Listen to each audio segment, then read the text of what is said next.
মুড়ি মুড়ি ওর পছন্দের। পনির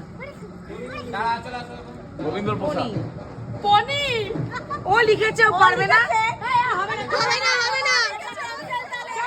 আমি বলবো এবারে বলবে সুসু নুন হ্যাঁ সুসু বাবা কাঁথা হ্যাঁ কৃষ্ণ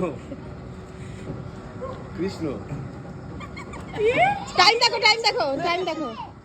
কি কি শুরু বাবান বাবা কত বলে দিল পাঁচটা বলে দিল একটা হলো না নাচানাচি সুসু বিট নুন হ্যাঁ, শশায় লাগিয়ে খাবি। সুসু শশা লাগিয়ে কলা লাগিয়ে না, কলাই গেলে কলাই লাগাতে হবে না, মজে যাবে। কলা কালো হয়ে যাবে এই কলা মজে যাবে। সুসু হয়ে গেছে।